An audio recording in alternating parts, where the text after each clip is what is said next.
el más abierto recelo. En primer lugar, tenemos con nosotros a Félix Moreno, que está por aquí, que es el periodista de Bitcoin, la moneda del futuro. Félix es licenciado en Derecho Empresarial por ICADE, trader de divisas, bolsa en materias primas, piloto de aviones ultraligeros y ha colaborado con Unión Editorial en la Guerra del Oro de Ferdinand Lins y el colapso del dólar de John Stark, aparte de Bitcoin, la moneda del futuro. Félix escribe en numerosas páginas web, entre ellas bitcoinmagazine.com, coinmoney.com y orifinanzas.com. Comenzó a estudiar teoría austríaca del ciclo económico en el año 2004 y en noviembre de 2007 publicó el ensayo La crisis de 2008. Además, hablando de Bitcoin, ha tenido un amplio recorrido en medios de comunicación. Así que, buenas tardes, Félix, gracias por estar aquí y bienvenido. Por otro lado, está aquí con nosotros un asiduo del Centro Riojano, que es Juan Ramón Rayo. Juan Ramón es doctor en Economía, licenciado en Derecho, es profesor en el Centro de Estudios Sombra y en el Liceo Business School. Y además es director del Instituto Juan de Mariana, analista económico de España y autor de 5 libros. Con 6. Con Carlos Rodríguez Brown ha coescrito Una crisis y 5 errores y El liberalismo no es pecado, y también es autor de Una alternativa liberal para salir de la crisis. En el Unión Editorial ha publicado las crónicas, la crónica de una gran recesión 2007-2009, el segundo tomo, Crónica de la Gran Recesión 2010-2012, va a salir en breve en la misma editorial. Y por otro lado, Los errores de la vieja economía. Muchas gracias por estar aquí, Juan Ramón, y buenas tardes. Y en tercer lugar tenemos con nosotros a Antonio Rosenthal del colectivo Burbuja, que es además estudiante de Historia y que es un gran enemigo declarado de la Escuela Austriaca de Economía y un gran crítico de Bitcoin, además un crítico con un discurso muy sólido al respecto, por eso nos agrada tenerlo aquí entre nosotros. Buenas tardes, Antonio, y muchas gracias por estar aquí. Gracias a vosotros.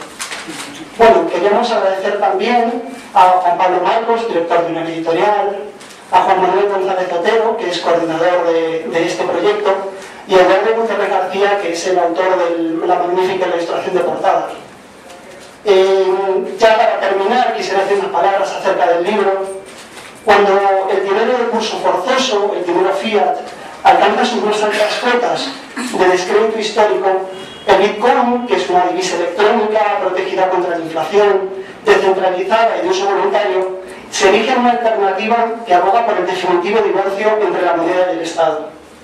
La hebra Bitcoin, la moneda del futuro, no es solo valiosa por su valor didáctico y su estilo accesible, que no exige del lector una gran formación económica.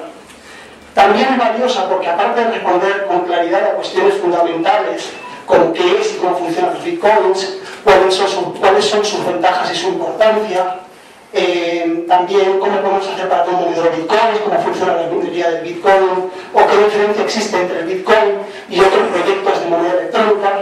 Además de todo eso, Bitcoin, la moneda del futuro, despliega en menos de 200 páginas una defensa lúcida, apasionada y rigurosa de Bitcoin, tanto por lo que representa hoy como por lo que puede llegar a ser mañana. Así que, bueno, ya sin más demora, doy la palabra a Félix Moreno, protagonista del libro, y muchas gracias. Pues muchas gracias a ti, Ignacio, muchísimas gracias por darnos esta oportunidad y espero que nos divirtamos mucho esta tarde, y muchas gracias también a los autores del libro por darme la oportunidad de participar en este proyecto y hablar de Bitcoin, cosa que me encanta. ¿Por qué estamos aquí? El dinero que tenemos actualmente, el dinero fiat, el sistema monetario actual, es una basura, es malísimo, es objetivamente y subjetivamente, por lo menos a mi entender, un sistema muy mal diseñado y que ha evolucionado a peor. Es un dinero que está anticuado, es un sistema monetario que está lleno de privilegios, que es piramidal, que está lleno de intermediarios innecesarios, que está basado en un esquema de planificación central, arcaico y demostradamente erróneo, que no permite privacidad, es autoritario, está pensado para que unos manden y otros obedezcan, y está pensado como herramienta de control. Y, además, como colmo, es un sistema muy inestable. Al ser piramidal, funciona como un acordeón que nos trae burbujas, nos trae crisis y nos trae todo tipo de problemas económicos, y además pretende estar basado en la confianza. Realmente lo que está basado es en el fiat, en el decreto autoritario de que esto debe aceptarse porque sí. Dado este gran problema, unas pocas personas se plantean, bueno, pues estamos en la era de Internet, aquí se ha revolucionado todo, ¿cómo podemos hacer un sistema mejor? ¿Qué podemos hacer que sea mejor dinero? Y la forma de hacerlo es, primero, mirar la clave. ¿Cómo hacer un dinero que no requiera confianza? Que no requiera confianza, que no esté centralizado y que no pueda ser controlado por una sola entidad o una sola élite. ¿Cómo hacemos esto? No es fácil, había varios problemas que resolver, pero los fundadores y los iniciales programadores de Bitcoin dieron con una solución que yo creo que es bastante buena y dado el éxito que está teniendo en todo el mundo, aunque todavía está en sus inicios, creo que promete mucho para el futuro. Y creo que va a hacer verdad el título de este magnífico libro, Bitcoin, la moneda del futuro. Para empezar, ¿cómo hacemos que no haga falta la confianza en un emisor central? En un emisor que de repente pueda crear dinero de la nada o destruirlo de la nada. Pues crear una red descentralizada. Que no haya ningún agente que controle el sistema monetario, sino que todos sus participantes, los usuarios y los mineros de Bitcoin, lo controlen y se controlen mutuamente. Y ninguno tenga que confiar en el otro. Cada uno puede verificar lo que pasa porque hay un registro público de todas las transacciones, que se llama la cadena de bloques, y todo el mundo puede ver todas las transacciones y todo el mundo puede verificar que esas transacciones han sido confirmadas por los notarios de la red, que son los mineros. Y además todo el mundo puede ser minero, si quiere. Últimamente hace falta, para ser un minero rentable, hace falta tener un ordenador potente, pero para ser un minero a secas, no. Y la otra forma en la que hacemos innecesaria la confianza es utilizando un protocolo de código abierto. Eso significa que todo el mundo que quiera puede mirar las entrañas de Bitcoin, el programa, y ver que hace exactamente lo que dice que hace. Y si hay un cambio en una versión posterior, ver exactamente lo que hace ese cambio. Y evidentemente todo el mundo que tiene un interés en el futuro de esta moneda y tiene conocimientos de programación, se dedica a revisar al detalle cualquier cambio que pueda hacer y cualquier cosa que pueda modificar las condiciones de Bitcoin.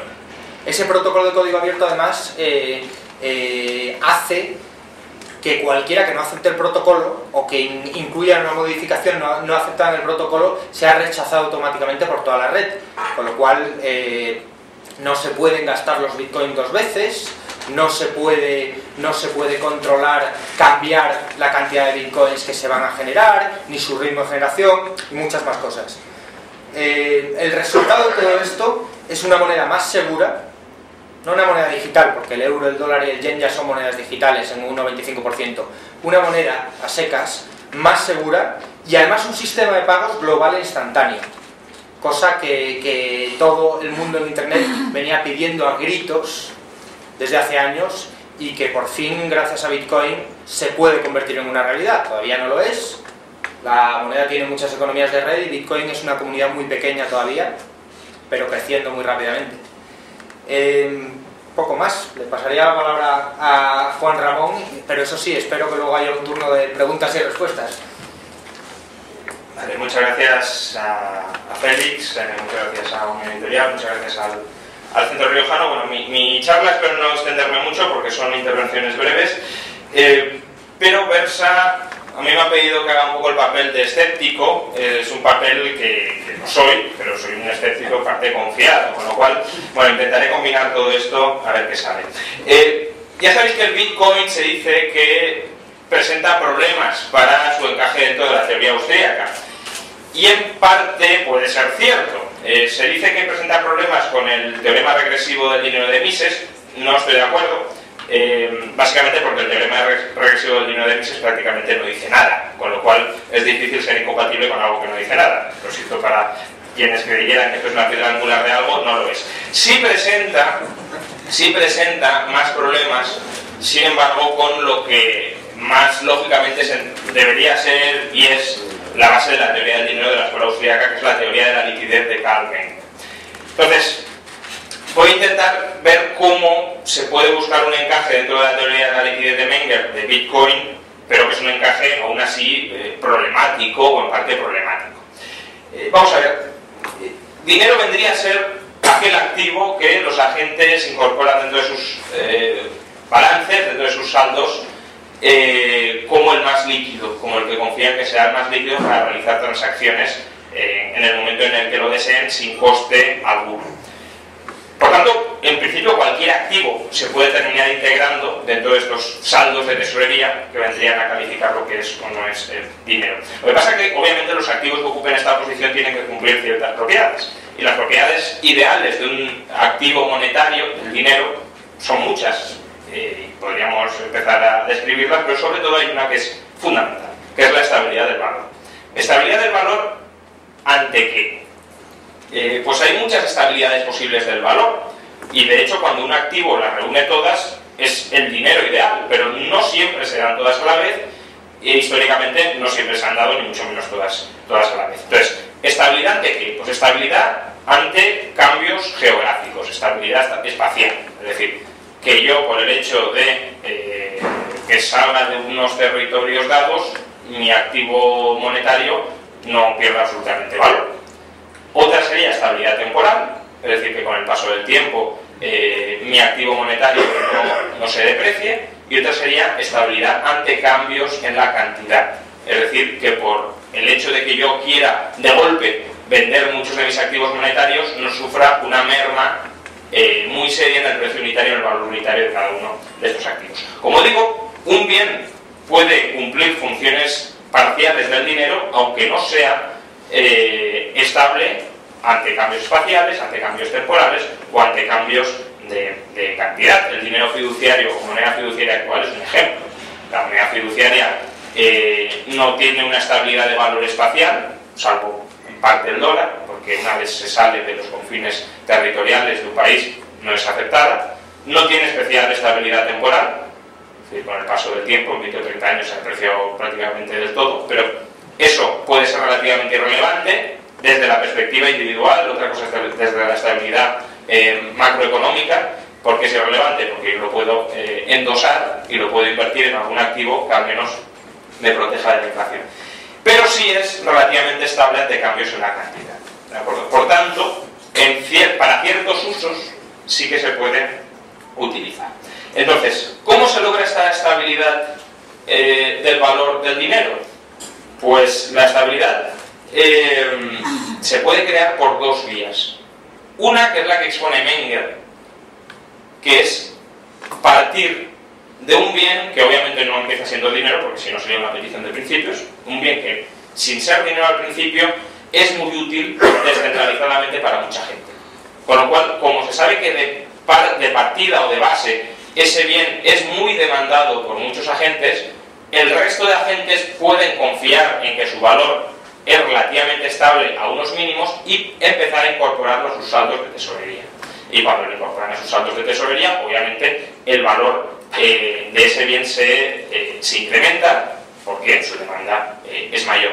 Pero con la confianza de que, insisto, al menos de partida, ellos saben que pueden empezar a liquidar al comienzo ese bien sin mermas de valor, que además, si es una utilidad relativamente estable en el tiempo, van a ser capaces de liquidarlo prácticamente siempre sin merma de valor, y luego, si es una utilidad muy extendida por muchas partes del mundo, saben también que será estable esa utilidad en el espacio. Por tanto, que tendrán una demanda muy amplia y muy profunda, que es al final lo que caracteriza la liquidez. Es decir, que uno podrá desprenderse, podrá liquidar ese activo donde y cuando quiera y en la cantidad que quiera, sin pérdidas unitarias de valor. Entonces, esa es una manera. Partiendo de utilidades que sería, digamos, una manera más bottom-up, ¿no?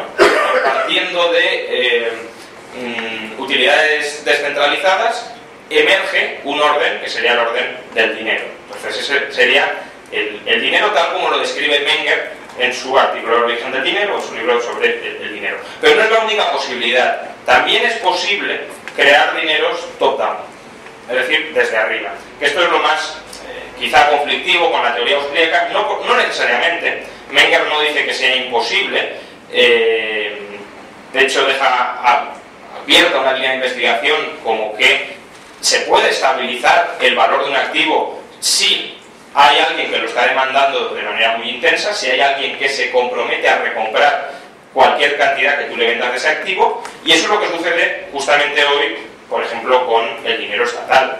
El Estado se compromete a recomprar a sus tenedores el dinero, ¿a cambio de qué? A cambio, pues, de los servicios que el Estado presta, a cambio de los impuestos, ¿de acuerdo? Por tanto, el tener la moneda que emite el Estado permite saldar una deuda que tú tienes con el Estado, que es una deuda obviamente que el Estado te impone. Pero no es necesario que solo sea el Estado no solo el Estado puede crear este dinero top-down.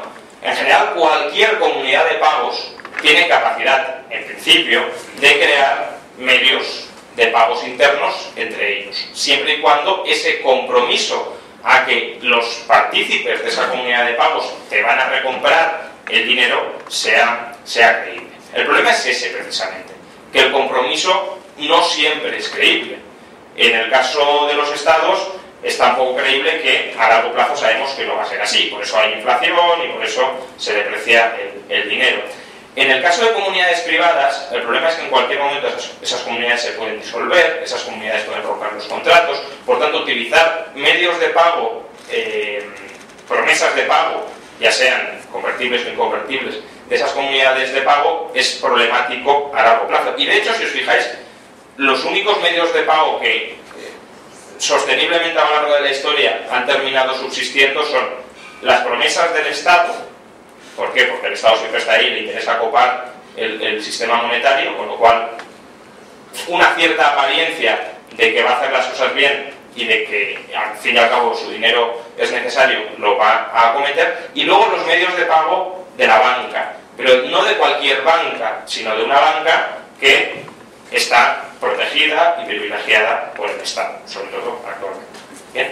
Entonces, esos medios de pago procedentes de esas comunidades de pagos sí han subsistido. Es el dinero que surge top-down precisamente porque ellos estabilizan la demanda de esos medios de pago y sobre esa demanda se puede construir la demanda monetaria del resto de agentes. Pero como digo, es problemático que surjan otros medios de pago que no estén muy vinculados al dinero que surge espontáneamente del mercado, es decir, al bottom-up, al dinero líquido, al dinero que surge de las utilidades descentralizadas de los agentes, precisamente por la posibilidad de romper los compromisos. Entonces, aquí es cuando entra Bitcoin como algo novedoso, porque el compromiso de Bitcoin es un compromiso muy fuerte, al menos en su configuración o en su programación interna. Es un compromiso de que al menos la cantidad no se va a disparar y de que por tanto no va a haber un desparrame absoluto de unidades de Bitcoin. Lo que le falta a Bitcoin, y es la parte en que soy intensa, no es el control de la oferta, es el control de la demanda. Es decir, le falta estabilizar el valor del Bitcoin por el lado de la demanda. Entonces, aquí no hay un compromiso explícito de nadie, como si lo hay, por ejemplo, con los bancos, los depósitos son absolutamente... existe un compromiso muy fuerte de que te los van a hacer, los depósitos propios te los van a aceptar en el pago de las obligaciones que te surjan dentro del banco. Entonces, en la comunidad Bitcoin no existe un compromiso fuerte de estabilización del valor por el lado de la demanda. Y eso es lo que hace que sea difícil que se erija una utilidad monetaria sobre ese valor estabilizado. Pero eso no significa que no pueda pasar. Y de hecho, en parte, está empezando a suceder. ¿Por qué? Porque hay, llamémosle frikis, muy comprometidos con la causa, que están dispuestos a comprar, frikis o visionarios, ¿no? Porque luego ya sabéis el chiste de que terminamos trabajando de secretarios de los frikis, ¿no? Entonces, que consideran que va a ser el dinero del futuro y por tanto que en cuanto baja el valor de Bitcoin rápidamente lo recompran con la expectativa de que eso en el futuro se irá... no es que siga subiendo por subir, sino que se seguirá desarrollando como un medio de pago cada vez más extendido y por tanto seguirá teniendo o seguirá incrementando su demanda monetaria y al seguir incrementando su demanda monetaria subirá su valor. Entonces ese es un compromiso tácito, difuso, que en cuanto hay un flash crash rápidamente se ve. Se ve que los mínimos que toca se estabiliza cada vez más arriba. Pero sigue siendo insuficiente, porque obviamente lo importante no es tanto que no pueda caer a cero, sino que su valor, tanto al alza como a la baja, se estabiliza en márgenes cada vez más estrechos. Pero bueno, se puede terminar dando. Otra vía para estabilizar es precisamente crearle a Bitcoin una utilidad no monetaria, que la puede tener. Precisamente por lo que os ha explicado Félix, Bitcoin podría ser un servicio de notaría muy low cost. Entonces, eso es una utilidad no monetaria al margen del uso de Bitcoin propiamente como medio de intercambio y como depósito de valor. Simplemente es un registro bastante confiable sobre que es valioso y que, por tanto, sobre el cual, si se empieza a demandar, se podría construir una demanda monetaria. El problema que tiene es que es un servicio también muy sustituible, que con el paso del tiempo pueden surgir alternativas mejores que podrían terminar desvalorizándolo. En cambio, el servicio de, digamos, belleza del oro, en ese sentido, es mucho más estable, ¿no?, a lo largo del paso del tiempo. Por tanto, yo ese es el problema que veo, es decir, cómo se logra estabilizar el valor del Bitcoin para terminar convirtiéndolo en dinero. No digo que sea un problema sin resolución, conforme pasa el tiempo y conforme el valor vaya fluctuando en bandas cada vez más estrechas, podrá entrar más gente que no quiera especular, sino que quiera incorporarlo en sus saldos de tesorería.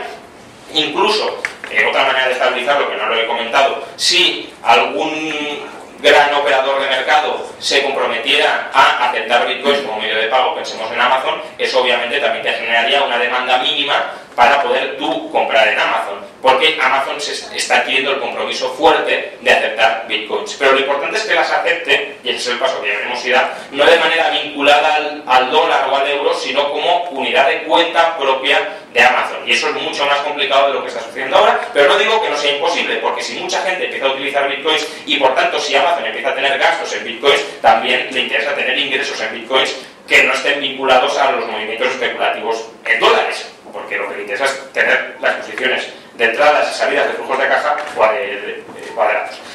No veo tanto el problema, pero esto lo debatiremos luego, porque supongo que Antonio incidirá en ello.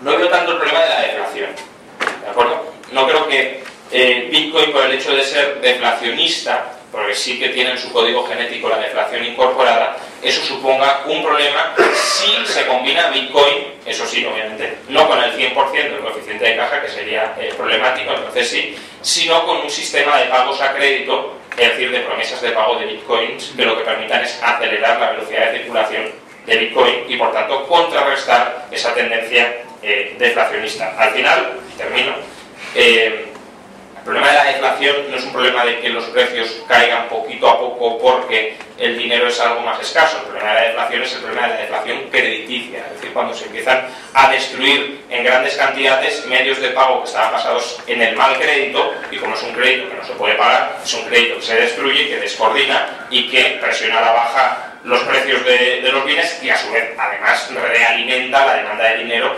especulando con futuras caídas de precios. Pero un sistema monetario sano, basado en Bitcoin, aunque fuera deflacionista en el buen sentido de la palabra, no sería ni mucho menos problemático siempre y cuando no se genere mal crédito, mala deuda.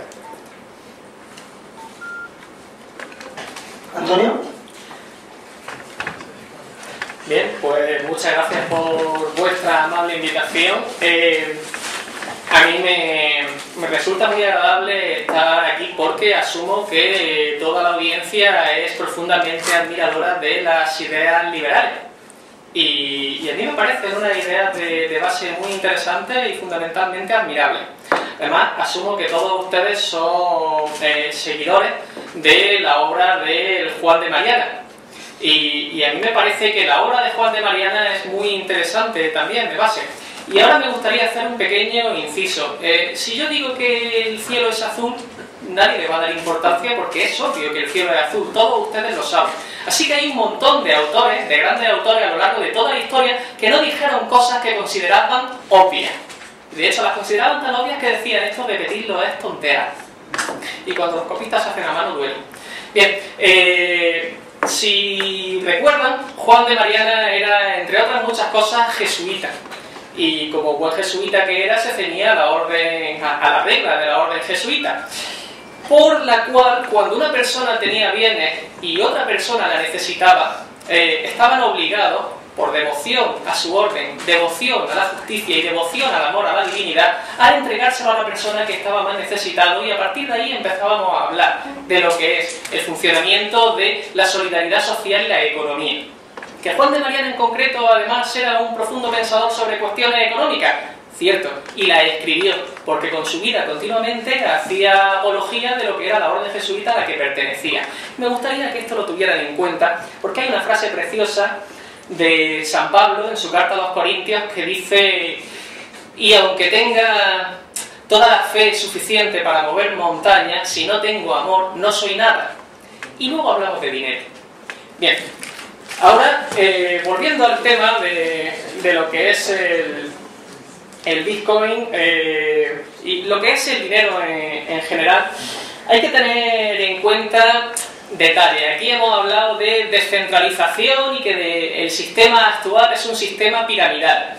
Y me parece que sí, que son dos ideas muy interesantes que tenemos que estudiar más. Pero cuando alguien se plantea el abordar una pirámide, se lo suele plantear desde dos perspectivas fundamentales. Una es: vamos a cambiar esta pirámide por algo que sea distinto de una pirámide más solidario y más justo, o vamos a trepar un poquito más arriba porque desde allí seguro que hay mejores vistas y el que tenga que caer para abajo que arda. Yo soy de la primera opción. Hay mucha gente que no. Y creo, honestamente creo, que Juan de Mariana y todos los jesuitas, los de aquella época, eran de la primera opción también. No obstante, hoy por hoy se prodigan mucho los que son de la segunda, pero no tienen tan claro todas las cosas que algunos grandes autores no dijeron por ser obviedades para ellos, y para todos nosotros deberían serlo. El hecho de que el dinero actual no permite privacidad es algo que se puede discutir, y de hecho creo que toda la propaganda de ciertos bancos en Suiza y en las Caimán se basa en esa privacidad que ellos ofrecen. Así que a lo mejor no es un problema de privacidad de lo que estamos hablando, es un problema de sistemas de control. Al fin y al cabo, los emisores de una moneda se benefician del uso de esa moneda por definición, y a partir de ahí lo hablamos. Y ahora voy a hacer otro pequeño paréntesis sobre este tipo de charlas. Yo voy a darle un par de referencias. La vida de Juan de Mariana la pueden encontrar en la Wikipedia, pero les voy a pedir por favor que a mí no me crean. Cogen las referencias que yo les doy y las buscan.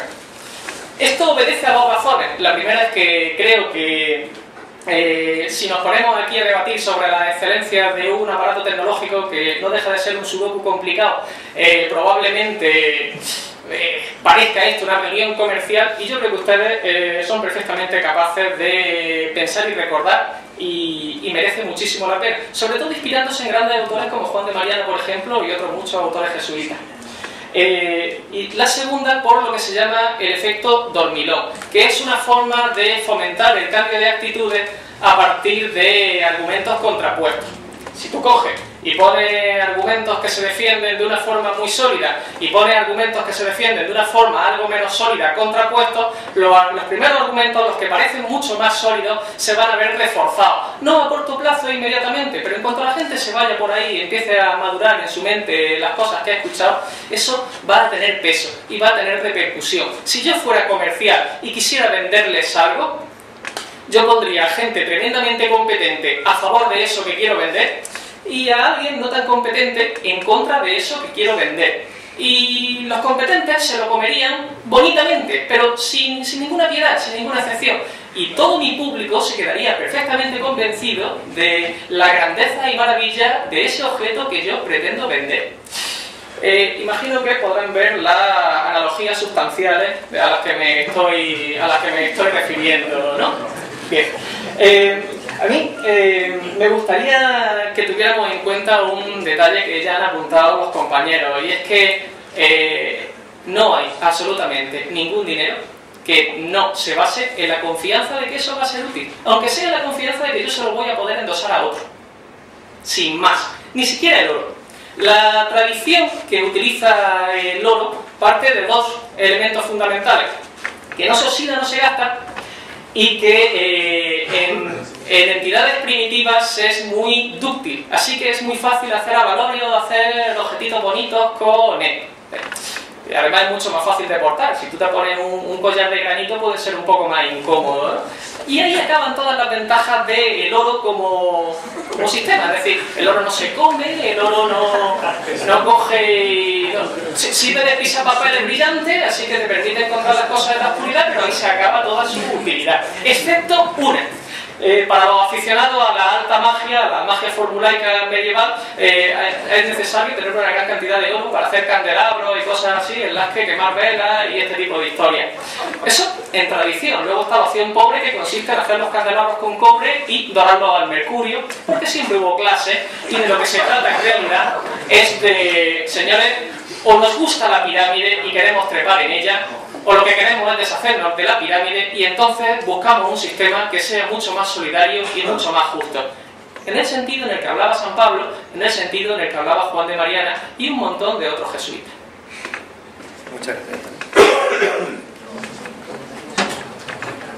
Bueno, si queréis entrar Félix, Juan Ramón, a debatir un poco. La ronda de preguntas la dejamos para la última media hora. Hombre, a mí me gustaría dar las gracias a Antonio porque ha estado muy lúcido, pero me gustaría contestar a la acusación principal, que es el tema de la falta de solidaridad de los que proponen alternativas en vez de intentar reformar el sistema desde dentro. Cualquiera que haya visto y seguido la política un poco durante un tiempo sabrá que tiene una inercia tremenda, que cambiar las cosas desde dentro es peor que Sísifo subiendo la roca a la montaña. Es un esfuerzo tremendamente desagradecido, tremendamente duro y muchas veces contraproducente. En cambio, dar una alternativa mejor a veces funciona y a veces no, pero cuando funciona es revolucionario. Y puede parecer que cuando estás ofreciendo un bote salvavidas, ya sea el dólar para los argentinos, el oro para los europeos, o Bitcoin si llega a despegar alguna vez para los habitantes de Internet, evidentemente puede parecer que estás trepando para escapar del desastre que nos trae el sistema actual. Pero la ventaja que tiene Bitcoin, a diferencia de otros sistemas, es que como es un sistema nuevo y abierto a todo el mundo y sin límites, puede ser un bote salvavidas para muchísima gente. Y además, cuando la mejor forma de cambiar el mundo es con el ejemplo. Si funciona, si cumple su promesa, si tiene las ventajas que dice tener, llevará a cambios desde dentro en la pirámide actual. Llevará a que los políticos reaccionen e intenten mejorar esa moneda tan absurda y tan piramidal que tenemos ahora. Me gusta que admitas que el sistema actual es piramidal e injusto. En eso creo que estamos totalmente de acuerdo y cualquiera que tenga los ojos abiertos ve que el dinero se crea por unas pocas personas en unos cabildos muy poco solidarios y luego se difunde a través de unos sistemas muy privilegiados y con muchas ventajas. A esa gente tiene un interés creado muy importante. Es muy difícil convencerles de que abandonen sus prebendas y sus privilegios. En cambio, si surge una alternativa, al correo postal era muy difícil reformarlo. Pero si de repente surge el email, pues es verdad, hay gente que se va a beneficiar de cambiarse al sistema nuevo antes que los otros. Pero no me parece injusto, me parece que así funciona el mundo. Bueno, si me permites, sí. Yo primero, no estoy de acuerdo en que el dinero actual sea piramidal ni no piramidal. Es decir, el sistema actual es un muy mal dinero, pero no todo lo malo es piramidal. Es decir, yo creo que a veces usamos el término piramidal para describir cosas que en este caso, la seguridad social es piramidal. El sistema actual es una basura de dinero, pero no es piramidal. Es decir, no... tú le puedes pagar al Estado con el dinero que ha creado, por tanto, ni pirámide ni falta de pirámide. Otra cosa es que eso cada vez valga menos. ¿Por qué? Porque, claro, el que controla la emisión es el que se beneficia de ella y, por tanto, el Estado está interesado en, sin favorecer un repudio de la moneda, es decir, sin llegar a Alemania 23, que la gente lo siga aceptando con medios de pago, pero siempre te la intentará colar, obviamente. Perdona, Juan Ramón, pero el sistema de creación de dinero bancario... No, el multiplicador de dinero no es piramidal, el que el dinero esté basado en deuda y con intereses y tenga que crearse continuamente más porque si no explota, no es piramidal. O sea, no es exponencial, llamémoslo así si prefieres. A ver, los bancos no crean dinero, los bancos crean medios de pago y crean promesas de entregar dinero. y eso no es piramidal. Otra cosa es que los bancos estén quebrados, pero no toda entidad quebrada es una entidad piramidal. ¿Pero los depósitos bancarios no son dinero? No. Son sustitutos del dinero, pero no son dinero. Precisamente porque son sustitutos del dinero, no son dinero. Si fueran dinero no serían sustitutos de nada, sino que serían lo mismo. Y luego definición no es la del BCE, desde luego. No, claro. Y no, solo porque yo creo que el tema que toca Antonio es el de la solidaridad, y también quiero decir algo para que ya pues, vaya por ahí.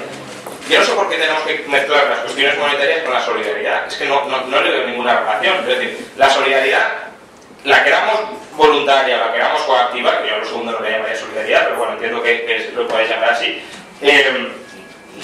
Eso no significa que tengamos que tener un sistema monetario que sea malo para establecer solidaridad. Es decir, solidaridad, pues lo que yo gano lo quiero compartir con los demás. ¿Que no es suficiente? Pues defender un Estado muy redistributivo a través de impuestos, Suecia, pero no un Estado que para implantar la solidaridad, entendida según el Estado, que luego ya sabéis lo que os pasa, sea inflar la moneda, envilecer la moneda, porque el dinero es un mecanismo de coordinación de la producción presente y futura. Entonces, si queremos conseguir fines espurios del dinero a través del dinero, lo que tenemos es que, bueno, a lo mejor conseguimos cierta redistribución de la renta inflando la moneda, etcétera, pero con un montón de caos por otras partes. Por tanto, hagamos la solidaridad, si queréis solidaridad, por los cauces lógicos, no trampeemos y no tratemos de usar atajos dándonos un mal sistema monetario para lograr esa solidaridad. Bien, yo quiero decir al respecto de esto que entiendo que haya cierta reticencia a separar lo que es la solidaridad, separar las cuestiones monetarias, pero algunos autores, como Juan de Mariana, por ejemplo, que como digo era jesuita, no lo tendría tan claro, porque para él, por sus propios principios, por su ética personal y por la devoción a la que dedicó toda su vida, consideraba que todo y cada uno de sus actos tenían que dar ejemplo de su orden y del Cristo en el que se inspiraba, siguiendo la estela de San Ignacio de Loyola, que decía prácticamente lo mismo con un latín mucho mejor que el mío, que lo hablo con cierta dificultad. Bien, me gustaría que tuvierais en cuenta solo una broma. ¿Quién va por un café si yo le doy un sudoku relleno, resuelto? Pues si alguien me dice no, yo no quiero, y yo digo, oye, pero señores, es que es un sudoku muy difícil. Da igual, no quiero. Bueno, señores, pero es que es un sudoku tan complicado que nadie sería capaz de hacer esto sin un ordenador muy grande. Me da igual, tío, no quiero, o sea, es un sudoku. Y merece la pena tener en cuenta que lo que son los pasatiempos criptográficos no dejan de ser pasatiempos criptográficos por mucha utilidad que le vayamos a dar después, porque de nuevo esa utilidad es consensuada y ese consenso puede cambiar. Y viendo cómo está formado el sistema merece la pena cambiar. ¿Por esto qué decimos? Porque no se trata de coger y trepar por la pirámide. Eso condena a mucha gente a vivir por debajo de nosotros y tal vez no sea ni justo ni solidario. Se trata de cambiar la pirámide por algo que sea mejor y distinto. Y estoy totalmente de acuerdo. No todos los malos, o sea, no todos los males del mundo se deben a las pirámides, y ahí está lo que has visto, que no recuerdo que le hayan hecho mal a nadie. Menos los esclavos. Hay cierta duda sobre hasta qué punto tenían derecho a huelga, por ejemplo, algo que cierta gente quiere coger y restringir hoy por hoy, y hasta qué punto no cobraban una cantidad de dinero en sal. Dices, bueno, la sal es útil, allí sí, mucho. Y entonces, si no brilla, si no es pesado, si le echa agua y se pierde, ¿por qué lo utilizan de dinero? Pues porque les resultaba útil. Lo que realmente constituye que algo sirva como dinero no es la escasez, como pueden pensar los aficionados a defender el patrón oro, y sobre todo no es el valor intrínseco, porque el valor intrínseco como tal no existe. El oro los indios americanos se lo dieron a los conquistadores españoles a cambio de cristalitos de colores. ¿Qué valor tienen los cristalitos de colores? Pues el mismo que el oro, según algunos.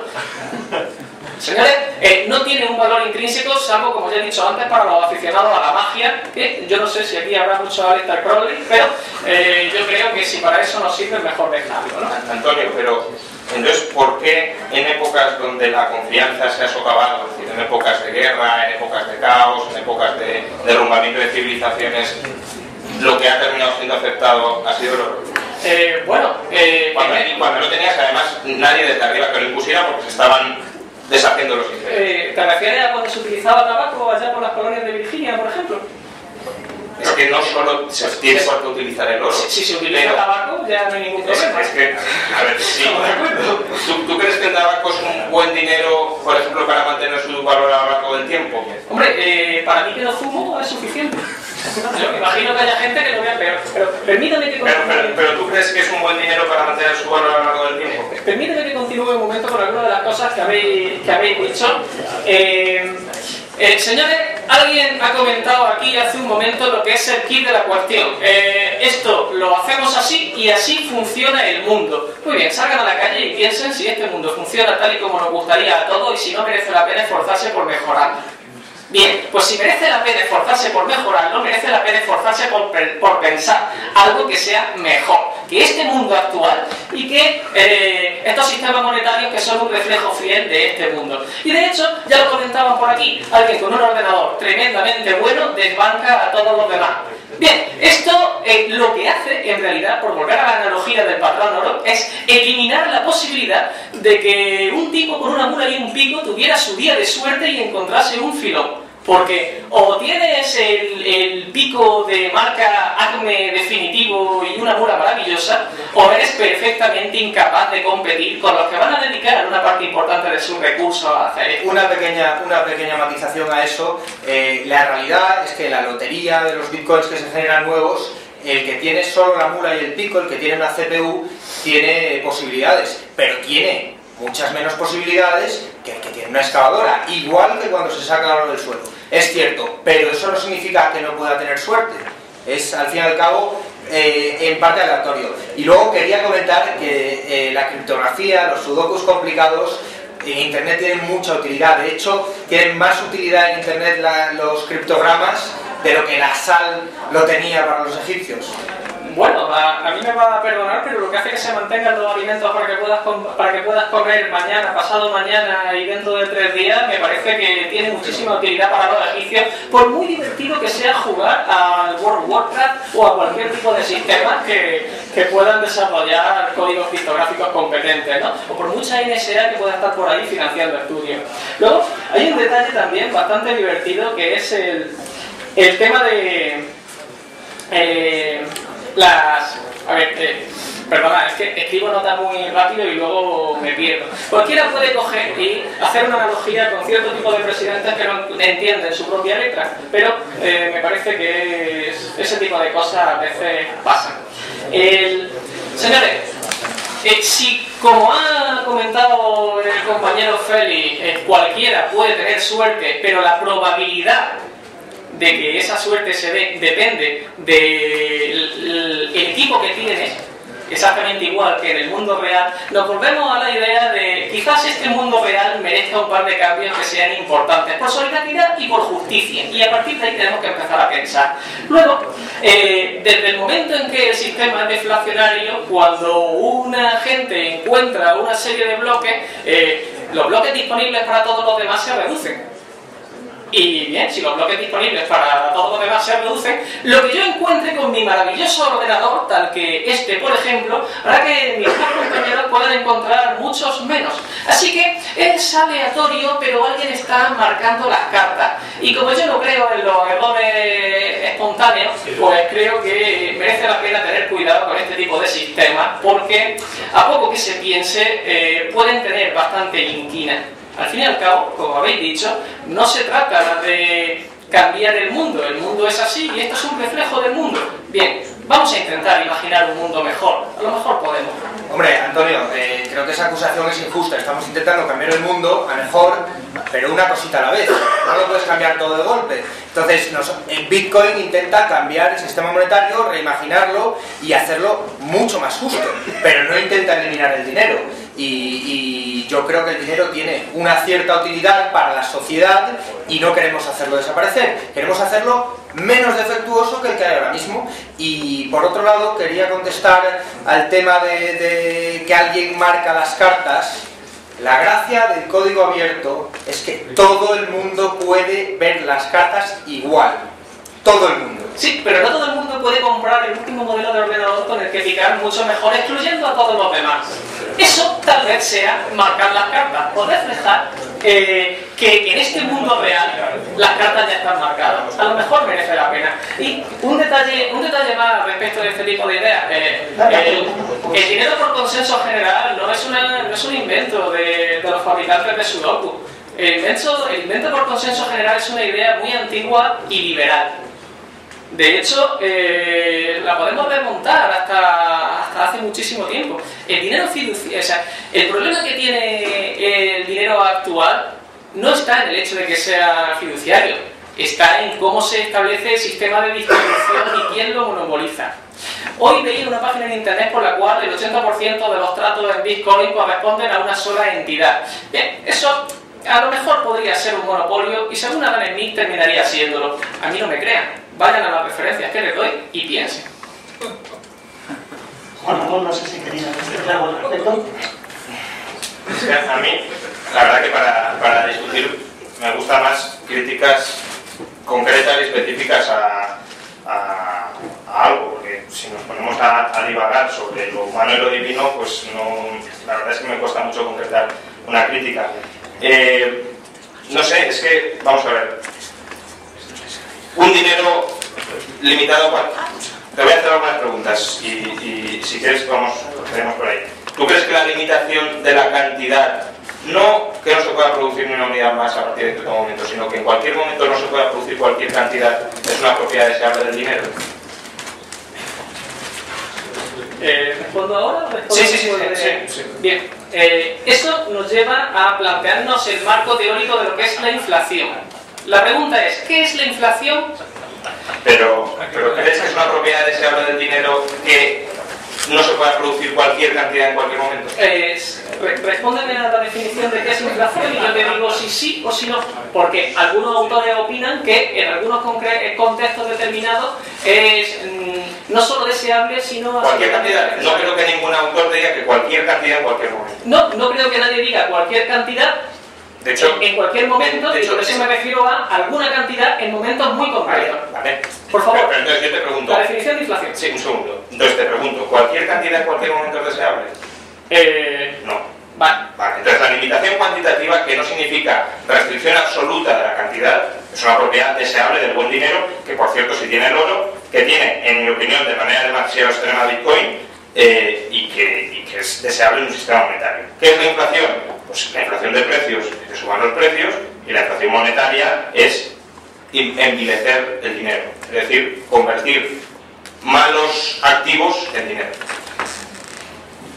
Me parece una definición muy interesante, pero yo me voy a remitir a los clásicos, a estos que digo que no repetían que el cielo era azul porque lo consideraban obvio y pensaban que la posteridad sería suficientemente avispada como para pensarlo por su cuenta, y me voy a ir a un librito de John Stuart Mill que se llama Algunas cuestiones disputadas en economía política. Ahí está lo que yo considero que sería una definición muy interesante de lo que es la inflación. Para él la inflación es el incremento de masa monetaria en relación a los bienes y servicios que se pueden adquirir con esa masa monetaria. Y me explico. Si crece la cantidad de bienes y servicios que se pueden adquirir, no hay ningún problema en que se incremente la masa monetaria en la misma proporción. El problema se da cuando se incrementa esa masa monetaria en una proporción distinta y sobre todo muy superior, que entonces se toca menos a repartir. Ya les digo, a mí no me crean, John Stuart Mill es un liberal. Bueno, realmente me gustaría contestarle a los dos que lo importante no es cuánto se crea, sino quién decide cuánto se crea. Y todos queremos leyes, un gobierno de las leyes, no un gobierno de los hombres. Entonces, si una persona tiene el poder de decidir en una reunión, por ejemplo, hace no mucho tiempo, cuántos son los tipos de interés, cuánto dinero nuevo se crea, a qué ritmo tiene que crearse, tenemos un problema porque tenemos que confiar en esa persona. En cambio, si todos tenemos unas reglas claras, escritas, abiertas, que si se intenta modificar saltan 100.000 alarmas, por lo menos tenemos transparencia. Quizás se esté creando muy poco, muy mucho, pero a mí me parece una cosa secundaria comparado con el control. A propósito de la definición de Stuart Mill de inflación, que en parte incluso podría compartir. Aumento de la cantidad de dinero, aumento del valor de las transacciones en dinero, es decir, si aumentas la cantidad pero aumenta la velocidad, eso es inflación. ¿Me lo estás preguntando a mí? En ese libro en concreto el señor Stuart Mill ni se lo planteaba. Pero lo que es importante, lo que es importante a este respecto... Es decir, tú sabes que Stuart Mill, en su libro de economía política, sí que te habla de los sustitutos monetarios que incrementan la velocidad del dinero. Sabes que tiene una discusión muy fuerte con Thomas Atwood en Currency Juggle, donde critica precisamente a Atwood por excesivamente inflacionista, etcétera, etcétera. Entonces, la cuestión es limitar la cantidad.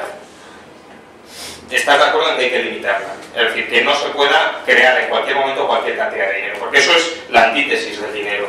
Tú dices que la cantidad aumente al ritmo de las mercancías, pero es que... ¿Y servicio? Sí, tienes servicio, sí, no. Sí, detalle. Bueno, mercancías es una terminología marxista, por tanto tampoco creo que esté aquí pecando de liberal peligroso. Bueno, yo estoy citando solo liberales. Sí, no, pero incluso estoy utilizando la terminología marxista, me refiero. Entonces, bienes y servicios. Vale, pero es que esa es una regla muy ingenua. Es decir, es muy ingenua porque el dinero no participa en todas y cada una de las transacciones que se producen. Tú puedes economizar la cantidad de dinero que estás utilizando incrementando la velocidad de circulación del dinero. Por tanto, el hecho de que tú incrementes la cantidad, si te ha aumentado mucho más la velocidad, eso sería inflacionista. Bien, con respecto a este tipo de cosas, me gustaría leer un texto de un pensador liberal que a algunos nos parece admirable, como muchos otros pensadores liberales. Dice así: me han preguntado cuál es la razón de nuestro éxito económico y es muy fácil. En las colonias usamos nuestro propio dinero. Es el llamado colonial script. Nosotros emitimos esto en la proporción justa que demanda el comercio y la industria para que los productos circulen libremente desde los productores a los consumidores. De esta manera creamos nuestro propio papel moneda. Nosotros controlamos su poder de compra y no tenemos que pagar intereses a nadie. Benjamin Franklin, poco antes después de empezar la guerra de la independencia americana. Bueno, me estás diciendo que Satoshi Nakamoto es el Benjamin Franklin del siglo XXI, porque al final, y que Internet va a intentar hacer la guerra contra quien sea que mande ahora. Franklin era mercantilista, o sea que de liberal en términos económicos tenía poco en ese Bueno, sentido. pero en cualquier caso, si vamos a hablar del colonial script, las colonias sufrieron una hiperinflación con el script y con el dólar continental. Pero la cuestión sigue siendo, si las colonias quieren intercambiar con otros países, ¿qué utilizan? Porque no van a utilizar el script. Si la gente que adquiere los bienes de otros países considera que puede utilizarlos para comprar otros bienes en el futuro, no habría ningún problema. ¿Otros bienes de dónde? De la misma colonia. Claro, pero entonces tú tienes que mantener siempre confianza, y eso lo tiene el Bitcoin y todo lo demás. Pero si es un pasivo de la comunidad colonia, el que se quede con esos scripts tiene siempre una posición abierta hacia la colonia, y eso es algo arriesgado, y es algo muy arriesgado porque la colonia o puede desaparecer, o puede multiplicar la cantidad de scripts, o tú puedes no querer nunca más comprarle algo a la colonia, a lo mejor quieres comprarle algo a otros países. Entonces, para tener una posición abierta en algo líquido, necesitas, como decía, que ese dinero primero no lo evita un gobierno de algún lado, porque es que entonces, si todo el dinero surge de los gobiernos, el problema es cómo hacemos las transacciones mundiales. Y segundo, que sea un activo con el que puedas acceder a cualquier bien sin necesidad de que alguien te dé permiso, sin necesidad de someterte a la regla de otro.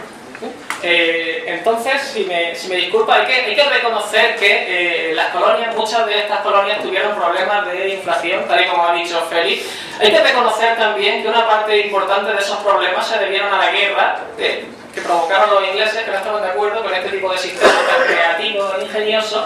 Y bueno, y resulta peculiar precisamente por algo que comentaba el compañero Félix hace un momento también. Cambiar las cosas desde dentro puede ser muy complicado. Sí, sobre todo cuando se ponen cierto tipo de oligarquías a pensar que a lo mejor no, y te mandan a los ejércitos en armas. Y toda América, toda la historia de América, es un ejemplo palmario de ese tipo de cosas. Y me llama mucho la atención lo que es la diferencia entre liberalismo político y liberalismo económico.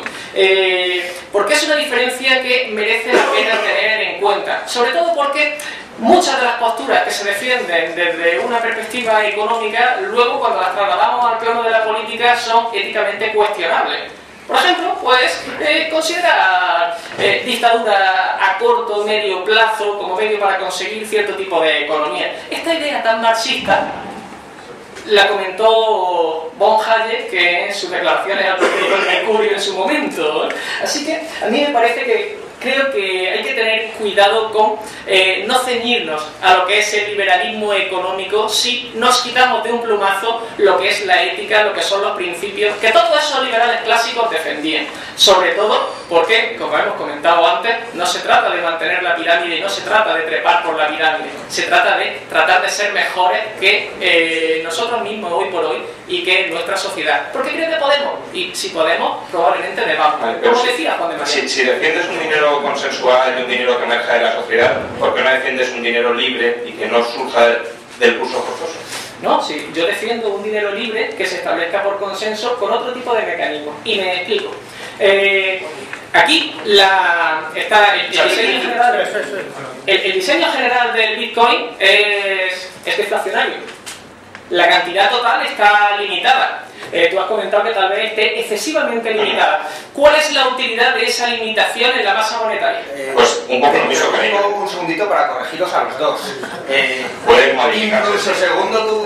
Incluso siguiendo la definición que habéis sacado del dinero de Jones 2000, no es deflacionario. Ahora mismo es bastante inflacionario y en un futuro será estable. Bajará el ritmo de creación, pero en ningún momento disminuirá la masa monetaria. Pero en cualquier caso... Pero por eso será deflacionario. Deflacionario en precios, no según la definición que acabáis de sacar. Según la definición de Stuart Mill, bueno, perdón, es muy endeble para mí, pero bueno, es aumentar la cantidad de bienes y no la cantidad de dinero. Pero lo que digo es que puede aumentar la velocidad de circulación de ese dinero y por eso no tiene por qué ser deflacionario en precios o apenas deflacionario en precios. Pero es que si no te gusta Bitcoin, simplemente no la tienes que aceptar como medio de pago. Es que es tan simple como eso. Y si prefieres el oro, pues aceptas el oro. Y si prefieres los dólares, pues aceptas los dólares o los euros o las monedas locales que se puedan surgir, etcétera. Pero lo que esas monedas locales, que pues están muy bien, es que cuando tú intentas ir con ellas al otro lado de la frontera para comprar lo que sea, pues no te las aceptan. Entonces necesitas convertirlo eso en un dinero que sea internacional. Entonces la cuestión es, ¿puede haber un dinero internacional que no surja de los estados? Por supuesto que lo puede haber, porque de hecho no hay un estado mundial.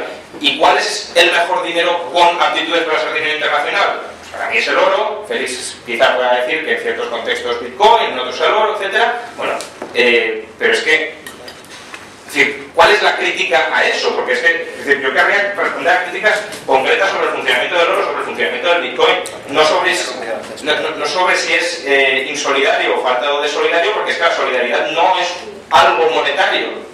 De hecho, si lo fuera, Juan de Mariana defendería el empobrecimiento monetario también. Tiene un par de ideas muy interesantes sobre lo que hay que hacer con los tiranos en su momento, ¿no? Sí, efectivamente, hay que cargárselos. Y eso porque estaremos de acuerdo. Pero para Juan de Mariana era tirano el que envilecía la moneda. Sí, y alguien se puede imaginar porque él, claro, dentro de su contexto histórico, y por eso no pensó mucho más allá, no se planteaba la existencia de un tirano que fuera privado.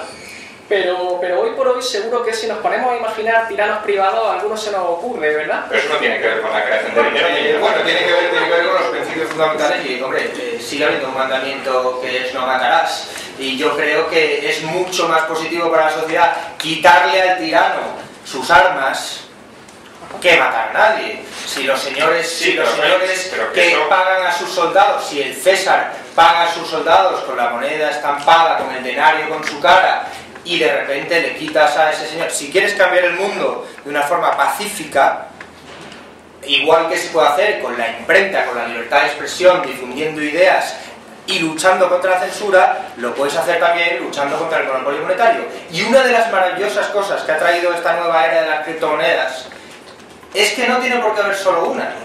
Ya hay varios sistemas para quien de verdad quiera cambiar el mundo y derrumbar la pirámide, como dices, aplanarla. Hay un número de criptomonedas que ya han surgido como rivales a Bitcoin como Freecoin, como Litecoin, que por ejemplo Litecoin premia menos a los mineros y prohíbe la minería con máquinas que sean más potentes que una CPU, más democrático todavía. Por ejemplo, Freecoin es una moneda que tiene un impuesto inflacionario de un 4% anual para desincentivar el ahorro. Yo personalmente prefiero Bitcoin, pero eso existe y surgirán muchas más. Y si de verdad quieres cambiar el mundo, es que no puedes dejar de investigar esta revolución. Además, aceptar Bitcoin no significa que no puedas aceptar otras monedas o que otros no puedan aceptar otras monedas. La cuestión es, ¿le quieres imponer a otro la moneda que va a utilizar? Bueno, en el caso concreto del señor Franklin, él no hablaba de imponer a otro la moneda que van a utilizar. No, pero tampoco impedían utilizar otras. No, desde luego. Entonces, simplemente es que la perspectiva austríaca es competencia de monedas y que triunfe la mejor o que triunfen varias que puedan ser en cada momento la mejor según el ámbito en el que tú lo quieras utilizar. A mí me parece, señores, que gente que era liberal política, y ahora abro paréntesis, puede que no tanto liberal económica, como el señor Franklin, nunca tuvo en ninguna de sus intenciones el oprimir a nadie, obligar a nadie a hacer nada. Así que no creo que ese vaya a ser el problema. Si nos vamos a por para qué sirve un entorno deflacionario a largo plazo, imagínenselo. La cantidad de mecanismos de intercambio son exactamente los mismos, pero nosotros tenemos que comer todos los días. Nuestras necesidades se van a mantener creciendo continuamente y la moneda tal vez no.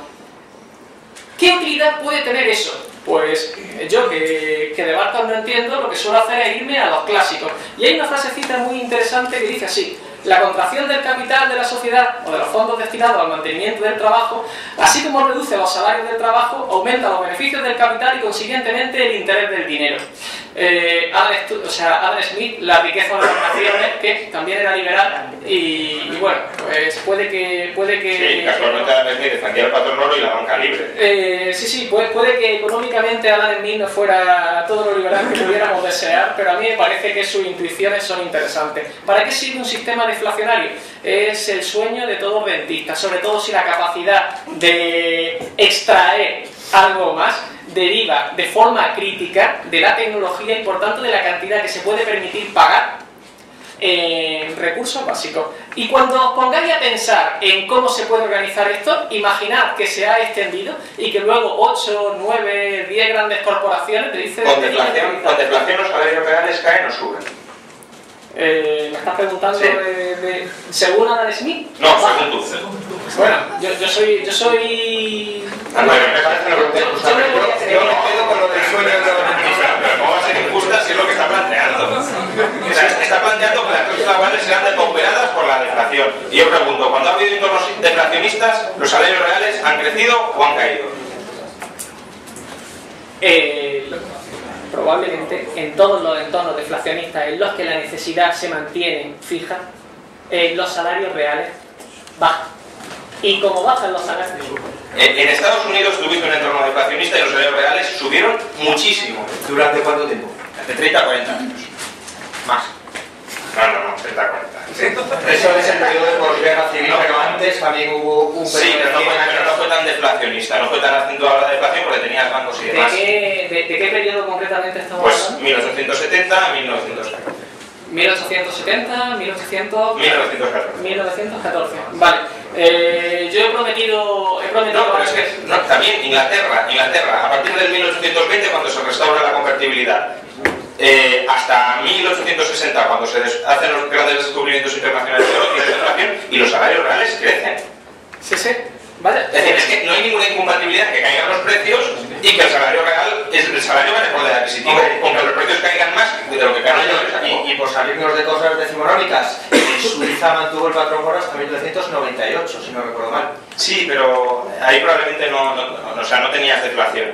Yo es que creo que en muchos casos se critica la deflación confundiendo una deflación crediticia que sí es devastadora con una deflación como consecuencia de la limitación de la cantidad de moneda que no tiene absolutamente nada que ver con eso. Es decir, asumir que los salarios nominales van a caer más de lo que van a caer los precios es una hipótesis que creo que te sacas de la manga, sinceramente. Bueno, voy a citar aquí, por salirnos de cosas decimonónicas, me voy a ir un poco más atrás por aquello de que los clásicos pues no escribían cosas que consideraban obvias, que dice que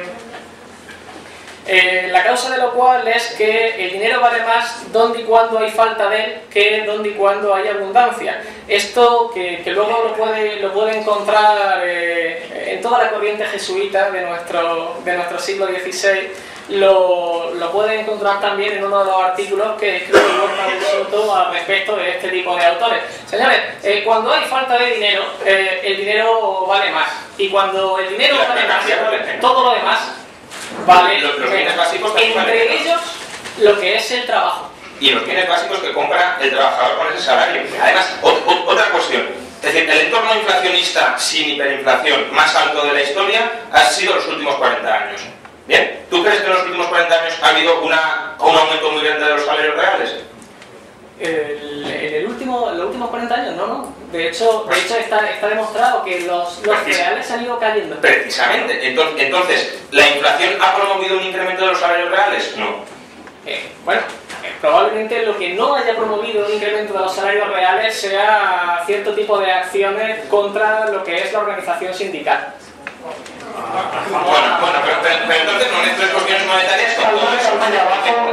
No tiene nada que ver. De hecho, los precios fueron mucho más estables hasta el año 70 de lo que ha sido a partir del año 80, y en ese momento sí subieron los salarios reales. Por tanto, Sí, eso que dice el compañero Juan es completamente cierto. Los precios fueron mucho más estables hasta los años 70. Además hubo muy pocas crisis económicas y bueno, yo había prometido citar a solo liberales, pero John Kenneth Galbraith dice que eso es un éxito del keynesianismo que a lo mejor teníamos que tener en cuenta. sí, bueno, o sea, tienes la mayor liberalización del comercio desde el siglo XIX, tienes patrón oro muy de aquella manera, trigénero, pero patrón oro, tienes presupuestos equilibrados con déficits de no más del 2%, pero bueno, si eso es keynesianismo, Bueno, lo dicen economistas. tienes inflación baja, sí, claro, dice un economista que dice que los controles de precios son muy buenos. Sí, y que de hecho había que montar tribunales con sindicatos, patronal y Estado para formar los precios, lo cual es economía fascista pura y dura. O que dice también que Hitler fue el gran representante de las ideas del keynesianismo, por tanto, bueno, ese es el mismo autor que dice. Bueno, de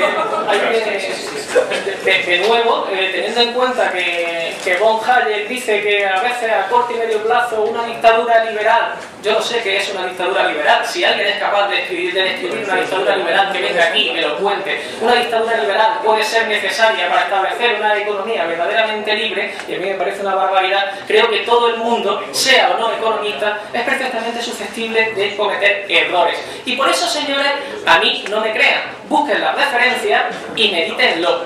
Porque, por hablar de autoridades, Ptolomeo fue la autoridad... Por favor, un poco de calma allá abajo, después dedicamos una ronda de preguntas e intervenciones del público. Por hablar de autoridades, Ptolomeo fue la autoridad fundamental en astronomía durante 8 o 9 siglos, y él pensaba que el Sol daba vuelta alrededor de la Tierra, y se equivocaba. Sí, da igual el argumento de autoridad, pero vamos, que precisamente por eso tú no deberías estar citando continuamente autores. Bueno, yo no he citado a ningún autor. En realidad, y precisamente lo que yo hago aquí es dar referencias que sirvan de base de reflexión a la gente. No digo que estos señores tengan razón por ser estos señores, digo, estas personas pensaron esto, ustedes piénsenlo y decidan si libremente están de acuerdo, porque esta gente dedicó mucho tiempo a pensarlo, y eso a lo mejor hace que merezca la pena revisar por qué lo decían y cuándo y cómo. Al fin y al cabo, si sabemos más que los clásicos es porque ante todo tal vez nos esforcemos en sabernos a los clásicos.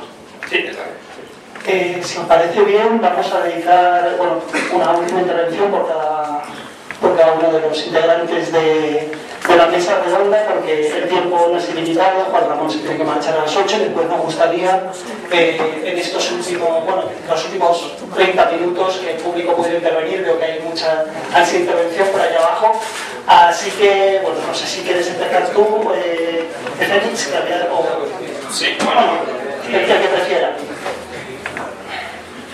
yo es que no tengo mucho más que decir, la verdad. Vamos a ver, yo creo que los liberales lo que defendemos, o creía hasta ahora, es un sistema monetario libre. Es decir, que no se pusiera nadie su dinero y que el dinero fuera aceptado voluntariamente por los demás.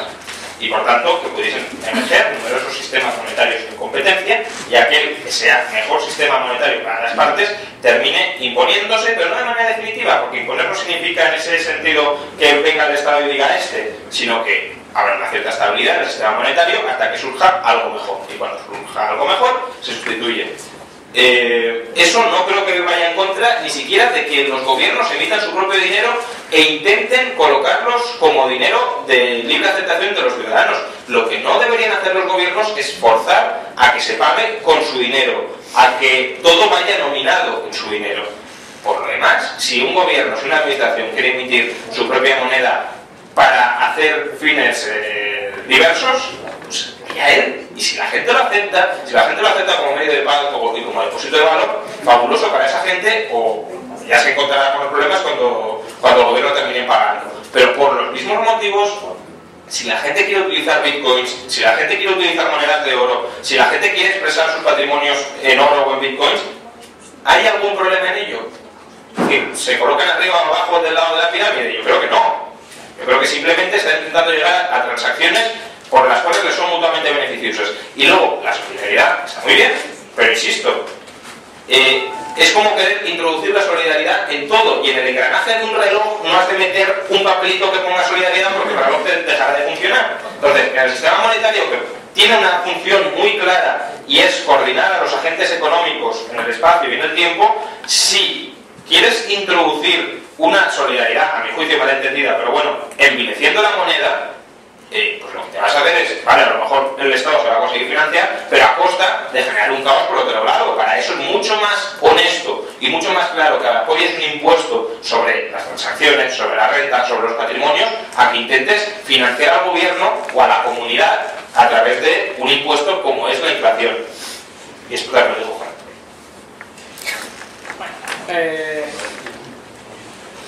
Bien, hay una cita preciosa de Abraham Lincoln, presidente republicano, por aquello de no citar a demócrata, presidente republicano, que decía que cuando el Congreso de los Diputados, no el gobierno, el Congreso, es el que crea la moneda justo en la proporción en la que es necesario para el buen intercambio de mercancía y servicios entre los ciudadanos, lo que está haciendo es un servicio público como tal, siguiendo la estela de Benjamin Franklin. Y él acababa ese texto tan bonito diciendo que por la adopción de estos principios los contribuyentes ahorrarán inmensas sumas de interés, ahorrarán inmensas sumas de interés, y el dinero dejaría de ser el amo para convertirse en el sirviente de la humanidad. Hay muchas alternativas que son interesantes. Feli ha comentado alguna de ellas. Váyanse a los experimentos de Suiza con Jessel y compañía. Váyanse a los bancos de tiempo. Hay un montón de alternativas que son muy interesantes y que no son un cepo en cuanto a diseño.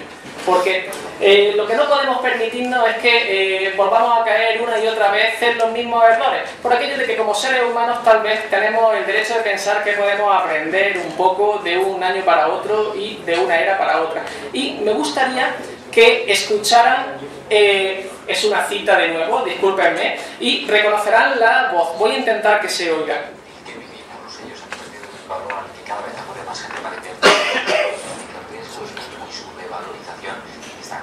Solo el año pasado los sellos movieron en Europa.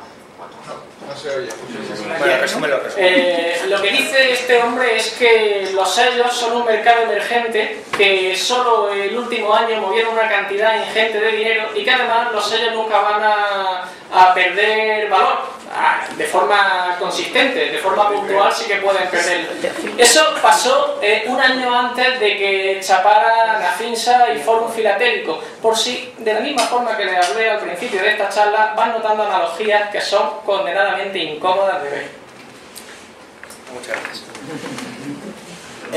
Bueno, me gustaría primero decir que estoy totalmente de acuerdo con Antonio en que hay muchísimas alternativas ahí fuera y que hay que estudiarlas, y que no podemos ser complacientes con el dinero, con nuestro sistema monetario actual, que parece que estamos todos de acuerdo, es horrible, y más de acuerdo estaremos cuando el euro empiece a zozobrar, como ya nos ha dado algún susto recientemente. Hay que buscar alternativas, no podemos caer en la complacencia. Yo personalmente apuesto por Bitcoin, creo que es la que más promete en un futuro. Está en una etapa muy inicial, es muy pronto para que pueda ser una alternativa, es muy pronto para que pueda ser el sueño del rentista.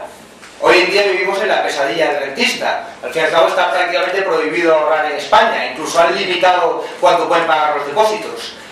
Para los que pensamos que el ahorro es bueno y que el ahorro es necesario para el crecimiento económico, para la inversión y para la acumulación de capital, pues la pesadilla del rentista en la que vivimos es algo terrible. Y más aún en países como Chipre, en países como Argentina, donde tienen que sufrir controles de capitales, confiscación de los depósitos. Bueno, por si alguien de aquí no lo sabe, como dice, no estoy de acuerdo con Ryan que el dinero de los depósitos no sea dinero, pero lo que no es tuyo.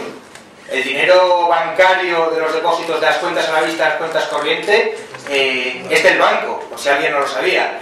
Y me gusta mucho que saque a relucir Antonio el foro filatélico, porque si algo no hace, porque primero, llamo a la precaución, para todo el que quiera invertir o especular, llamo a la precaución porque ya hemos tenido muchos sustos en años recientes como para que nadie se lance a nada a lo loco. Y además estoy de acuerdo con él en que cada cual tiene que hacer sus propios deberes y estudiar esas cosas por su cuenta. Y por suerte, en Bitcoin todo está a la vista y todo se puede estudiar si tienes el tiempo y la inclinación de hacerlo. Y segundo, porque si Bitcoin no es algo, es piramidal. Todo lo contrario.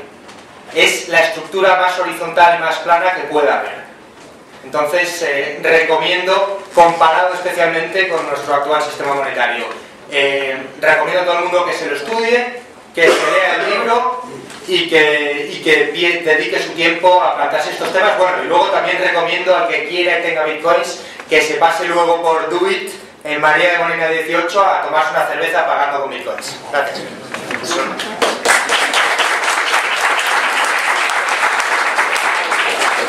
Antes de empezar con la ronda de preguntas, me parece que Juan Ramón quería dos ideas muy breves porque creo que han estado todo el rato encima de la mesa y que no las hemos comentado y que para que la inflación no es la eutanasia del rentista, es la eutanasia del rentista fijo, pero perfectamente uno puede ser rentista obteniendo una revalorización de su renta indexada a la inflación. Por tanto, querer acabar con el rentista a través de la inflación es un error y lo único que lleva es a otro caos por otro lado, y es quitar opciones a alguien que muy legítimamente puede querer ser un rentista fijo, como pueden ser viudas y huérfanos que no quieren ser invertidos en bolsa, por ejemplo. Y luego, la idea de que si el Estado controla el dinero y el Estado puede emitir el dinero, se acaba con que el Estado tenga que pagar intereses, eso no es así. Es decir, los intereses seguirían existiendo en la economía. No mezclemos el crédito con el dinero. Es decir, pagos a crédito seguiría habiendo siempre, emita quien emita el dinero. Simplemente por pagar de manera aplazada, y eso se seguiría dando siempre, va a haber intereses. Y por tanto, si el Estado quiere pagar de manera aplazada y querrá pagar de manera aplazada, necesita pagar intereses. Bueno, muchas gracias a Juan Ramón, a Félix, a Antonio. Vamos a comenzar con la ronda de preguntas del público. Preguntas, intervenciones, meditaciones varias, lo que queráis. Hay un caballero que había levantado la mano durante los primeros minutos del debate, así que le cedo la palabra a él, por favor. Gracias. Quería hacer dos preguntas. La primera, si uno de los objetivos de Bitcoin es ser de uso diario, motivo de transacción, lo que está pasando con la subida en el valor es que se está acumulando y se está convirtiendo en motivo de valor, más que de función valor. ¿Eso no es acaso una paradoja? Que se está convirtiendo en una especie de nuevo oro. Y la segunda pregunta muy rápida, para los que llegaron primero al Bitcoin, ¿eso no se parece mucho a un esquema Ponzi? Bueno, creo que todo el mundo quiere contestar a esto, pero voy a ser el primero.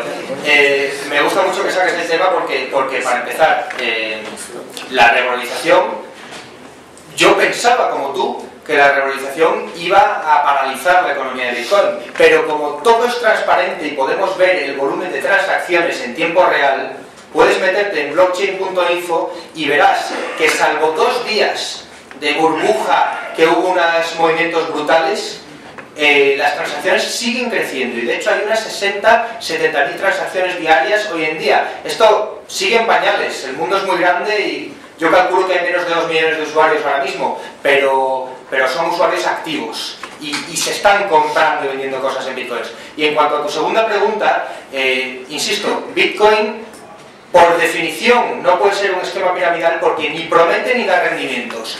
Afinsa, Foro Filatélico y otros muchos, incluso la bolsa, otros muchos sistemas prometen rendimientos.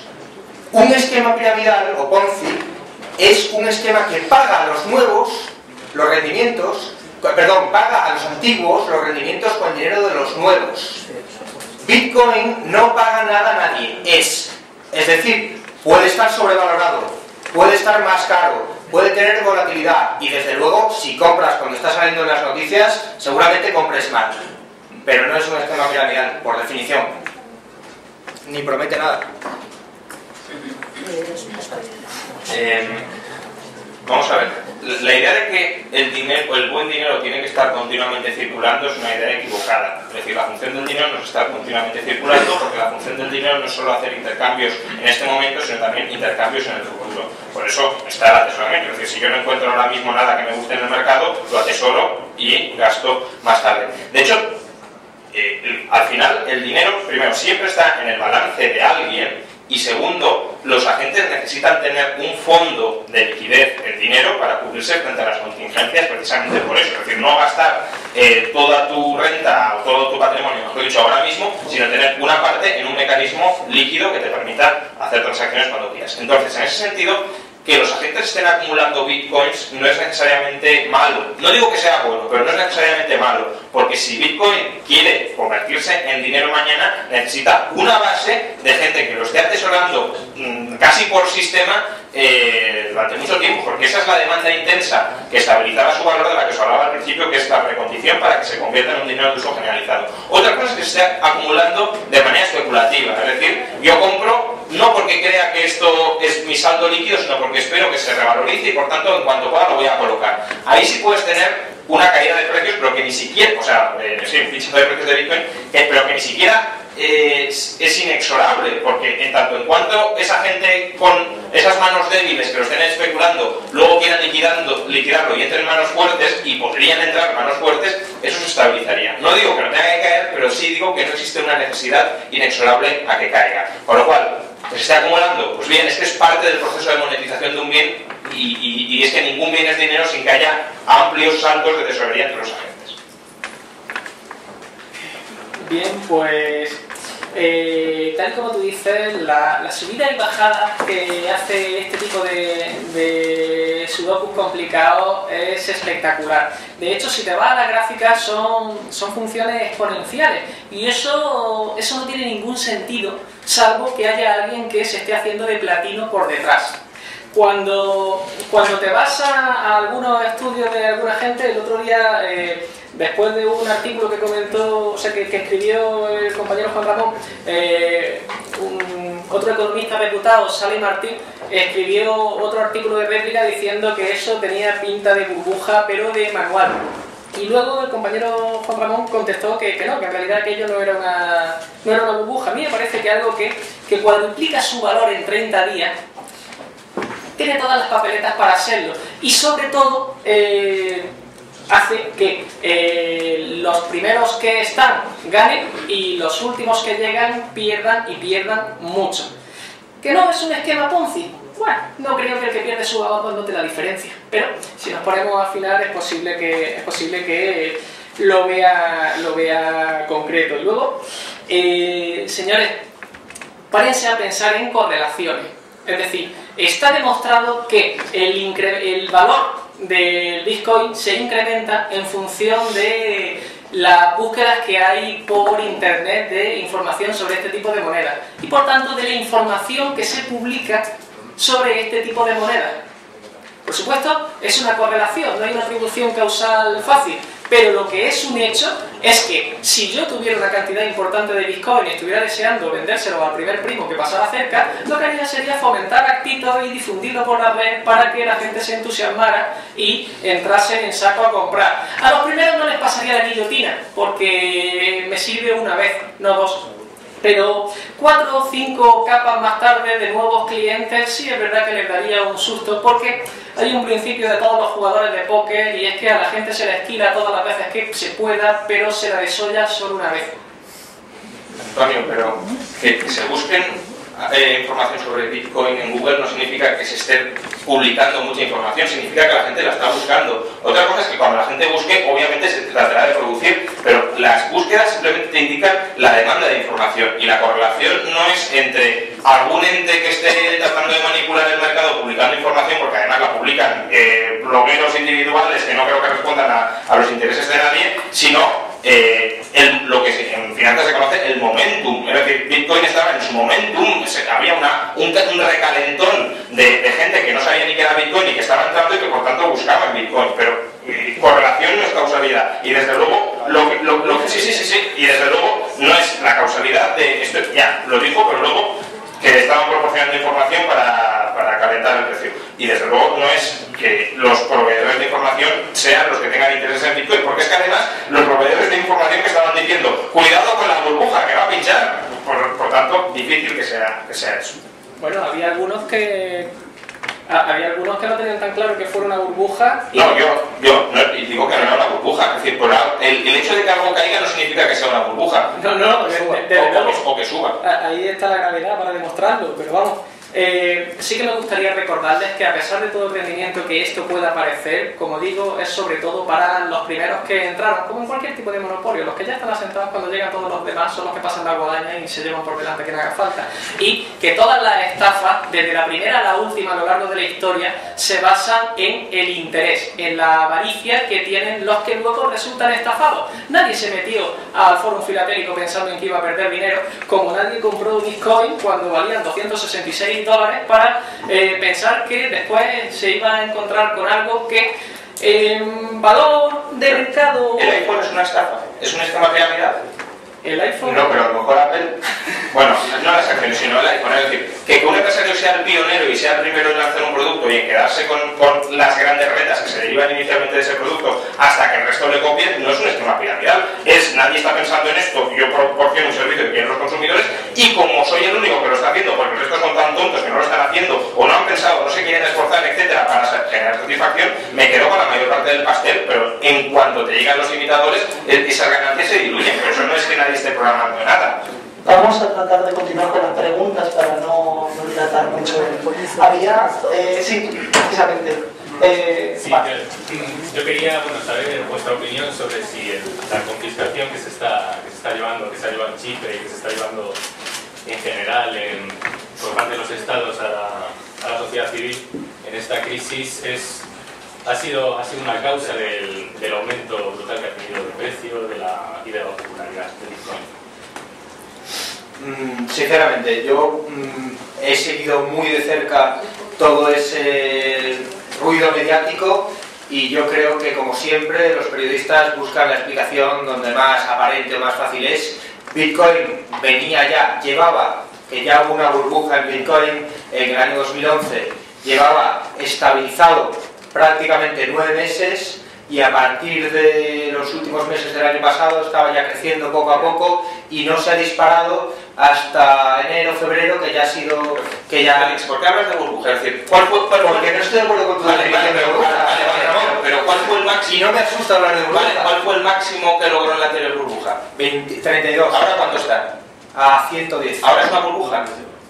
Posiblemente. Yo es que defino una burbuja como cuando la economía real, el valor fundamental es muy inferior. ¿Y cuál es el valor fundamental? Pues se puede intentar calcular. Yo sé que tú piensas que no se puede calcular el valor fundamental del dinero, pero yo pienso que la economía de Bitcoin, el ecosistema que hay a su alrededor, da unos ciertos fundamentales, es decir, vale, pues esto tiene esta cierta liquidez, esto tiene cierto número de gente que lo está usando, y va creciendo, y sube mucho más el precio. Si mañana la demanda de arroz se hunde y el precio del arroz cae, ¿tú dirías que había una burbuja en el arroz? No, pero en el momento en el que se hubiese hundido la demanda y no se hubiese hundido todavía el precio, podría haber. Pero es que en Bitcoin